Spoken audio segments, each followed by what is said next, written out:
Hey there, guys. All right, today we are back with some more history matters, and this time we are asking the question, why didn't anyone revive the Holy Roman Empire after Napoleon dismantled it in the early 1800s? I'm going to assume it's because of the my guess is here, strengthened right Prussian autonomy and power in the region, right? It would essentially be down to Prussia versus Austria or who leads the Holy Roman Empire, right? Because part of the traditional Holy Roman Empire land is Austrian, is Austria down in the far south, and then also up here in the north is where Prussia is, right? So there would be a that power schism was kind of already occurring before Napoleon came in and got rid of the ancient system here, but you know, I think it would largely be it just could not be because it would just lead to the same thing that happens in our world. A confrontation between Prussia and Austria.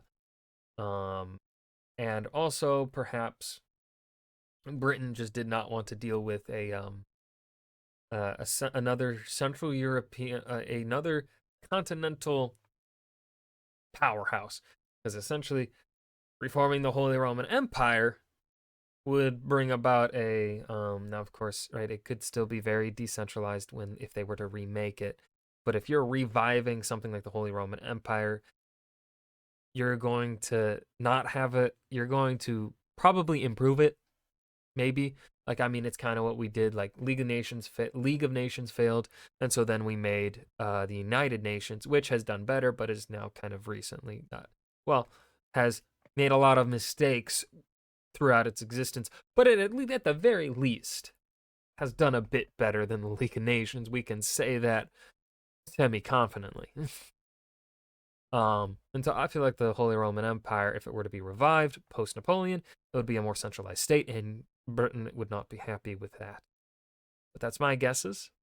Let's go ahead and hear what their answer is. The Holy Roman Empire was famously killed in 1806 after Rip. Napoleon's victory over Austria during the War of the Third Happy Coalition. Napoleon. Its dissolution was a surprise to most, given that the Holy Roman Empire had been a staple of European politics for over 800 years. 8 years later, Napoleon was defeated and exiled, but the Habsburgs, the rulers of Austria and the last dynasty of the Holy Roman Empire, made no attempt to bring it back. So why? Why didn't anybody try to revive the Holy Roman Empire? As you'll likely know, the Holy Roman Empire was a clunky, inefficient and in many ways outdated institution.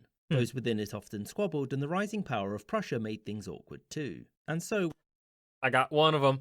when Napoleon's armies crossed the border and defeated the Austrians and Russians at Austerlitz, he was free to remake Central Europe as he pleased. Napoleon wanted to rework the continent in the image of the French Revolution. This meant rationalising borders and making sure that Prussia and Austria weren't able to challenge France's hegemony. The most prominent way that he did this was by creating the Confederation of the Rhine, a French puppet state which acted as a buffer between France and the rest of the European powers, whilst also itself not being powerful enough to be a problem on its own. Francis II, the Holy Roman Emperor, was concerned that Napoleon would take the title for himself, and so he announced not just his abdication but the end of the empire itself. Now, he technically didn't have the right to do this, but everything was kind of weird at this point and so nobody challenged it. Anyway, after Napoleon was defeated, it was up to the victors to redraw European borders to prevent revolutionary ideals from spreading again. This was decided at the Congress of Vienna, at which nobody pushed for the return of the Holy Roman Empire. So why not? To begin, many of the kings and rulers in the former Holy Roman Empire didn't want to return to the previous way of doing things. To make matters worse, whenever the Austrians went to war, there was always an attempt to drag the rest of the Holy Roman Empire into the conflict with them.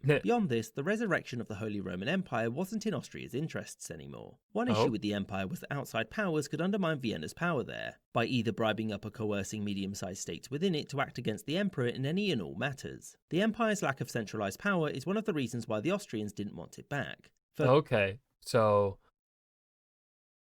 yeah, so we're going with that they wouldn't really do anything to revamp it and make that centralization problem go away. So okay, I see what we're talking. I understand. I'm following along. Furthermore, the revival of the Holy Roman Empire was made obsolete because a new union in the region was being proposed. the German Confederation. Oh. This new union was a binding defensive alliance that also came with economic upsides. Whilst there were those in Austria that wanted to bring back the Holy Roman Empire, reforming it into something useful would have been extremely difficult and time-consuming. Under the new plans, Austria could remain the nominal leaders of the German world, without the downsides that came with trying to run the antiquated and sluggish Holy Roman Empire. At least until the 1860s, that Fair was. enough. I hope you enjoyed this episode. And that was why no one revived the Holy Roman Empire. Short animated documentary by History Matters. This was really good. I thoroughly enjoyed this. Again, History Matters knocking it out of the park with the amount of information that they were able to fit in. This was another one of those questions that they could have simplified it even more than they have with the answer to the question, right? They could have just had it be those 3 points at the end, or really just the point of, because Austria for several centuries by this point in time had been essentially the de facto rulers of the Holy Roman Empire. I think since the 1400s, it's been the Habsburgs in charge.